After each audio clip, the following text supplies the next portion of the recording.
Welcome! Happy Passover! I'm happy to have this time with you today to share a little bit of what's been on my heart as I've been revisiting this story, this history of how the Lord's delivered his people from Egypt, and also to invite you to join me on a journey that begins with this deliverance. And when I look at this history, I'm looking at the deeper meanings and the spiritual realities and eternal truths that we can glean and find encouragement from what really happened. And so looking at the Lord's deliverance of his people from Egypt is looking at how he brought us out of a place of Egypt. In the Hebrew is Misraim. It means double siege or double distress. So this distress outwardly in your circumstance and your surrounding in the situation that his people were in. And also this inward distress of being frustrated and oppressed and afflicted, discouraged, depressed, angry. He wants to give this dual deliverance. And this deliverance begins with a revelation of God as a flame inside of a bush. And the bush is actually a bramble, a thicket. It's comes from a word that means pricking or thorns. So from the middle of entanglement of thorns, pain, and suffering, God appears as this fire that's not destroying the pain, but that is speaking from the middle of it to say to his people, I have seen your suffering. I have heard your cries, and I know you. This is what begins the journey out. And thinking about this, like, that is the shift. When you have a God who is in the middle of the pain with you, before lifting you out of it, it begins to give a relief on the inside. So part of that double distress begins to change. And as people, when they hear of their God who's come down into their pain, having seen and heard it, to know them and have fellowship with them in it, and to rescue them, they fall down and worship. It just gives this release already before the circumstances actually are changed, before their physical release. And I was looking at the plagues unfolding, and what's really remarkable is that they don't happen quickly. Often when I've celebrated Passover in the past, or even as you're reading it in Exodus, it seems to go by pretty quickly in terms of the number of words that it takes to describe what happens. But actually, there's waiting involved. Before even the plagues begin, there's a waiting. Things get harder for the people. And then the plagues start, and there's a week passes after the first one. Some of the plagues take 3 days. It's always the next day, and then the day after that, there's a relief. And so it takes, I was trying to estimate, probably more than 28 days before his people actually leave where they are. But while they're there is a difference established between those who are living in the double distress in the land of Egypt, in the place of being upset outwardly and inwardly, and those who are living in Goshen. And Goshen means nearness. So the God who's come down into the middle of the thorns has revealed himself as being in the land.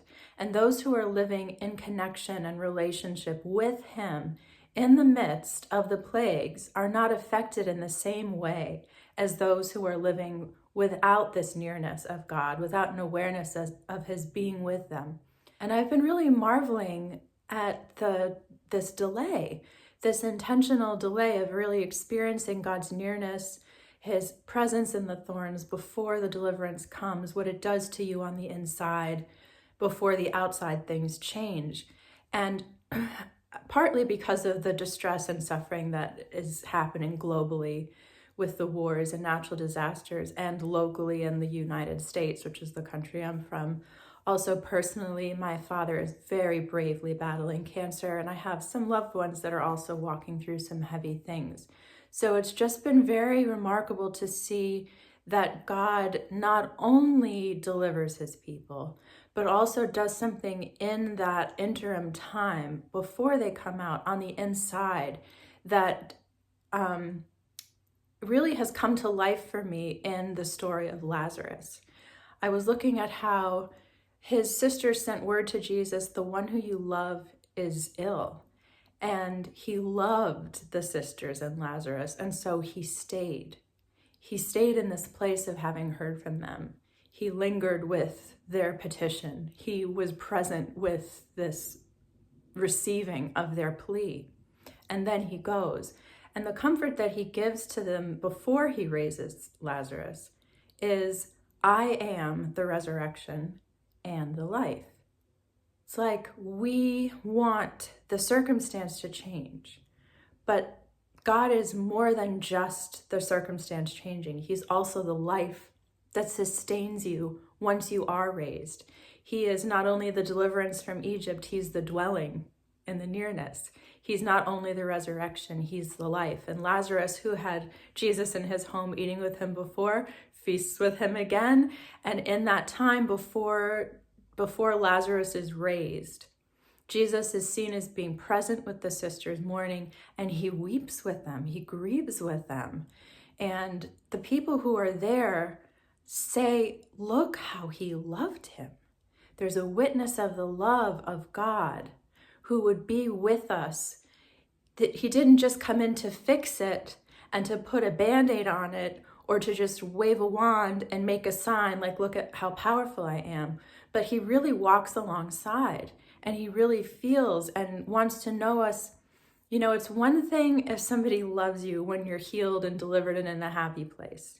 It's another thing when somebody comes, when you're in the middle of your entanglement and thorns, you're in the middle of suffering, pain, and the stink of sin and death, and sits with you and grieves with you and waits with you until it's time for you to get up and go somewhere new. Then you really know you're loved. And it's really what the Lord does. It's not just what he does. It's not just his power. It's how he does it. And he does everything with love. So that Lazarus, when he was raised, knew he wasn't just an example, that he was cherished, and that nothing could separate him from God's love, not life or death. And we want to avoid the worst case scenario so much. But if Lazarus had never died, he would have feared death all of the rest of his days. But now he knew nothing could separate him from God's love, and he wouldn't have to fear even death. And there's something that the Lord is doing with his people in Egypt as well, where they're seeing these terrible things unfold, but he's with them in it.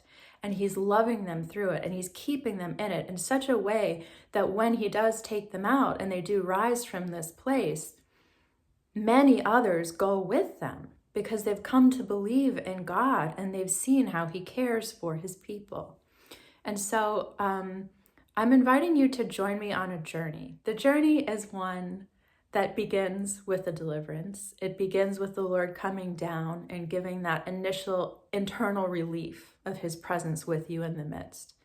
And that follows his people, not only out from Egypt, but for the rest of the journey, Exodus, which is, you know, they get out of Egypt in chapter 12, but Exodus is 40 chapters long. And then it's three more very long books, Leviticus, Numbers, Deuteronomy, before they make it to the promised land. And what the Lord is doing in that interim time is really establishing them that in a dwelling that's not in a place, but that's in his love, in an experience of his abiding presence in the midst. And the thorns that the Lord first appeared in that gave that initial sense of relief become the basis of his meeting with them and of relationship with them as they travel in the wilderness, waiting for the time when they're ready to rise and go into their new home of Canaan. Because he makes a tabernacle there. He establishes a dwelling in the midst, that he's not just the deliverance, he's the dwelling, and he wants them to dwell with him wherever they go. And so the furniture of this house where he would live with them, this place where he meets with them continually, is based on acacia wood. And acacia is a thorny bush. It comes from the word that is piercing. And so this suffering, this bramble, this place of pain and pricking and piercing that he first comes into is what he stays in the midst of, how he continually reveals his glory, his love, himself with us along the journey. And ultimately, this is what we see in the Lord bearing for us at the cross was that he appeared, his head completely covered, wrapped with the thorns, with the pain, with the suffering of our experience, with the curse of what we've had to live with in the land because of all of our choices.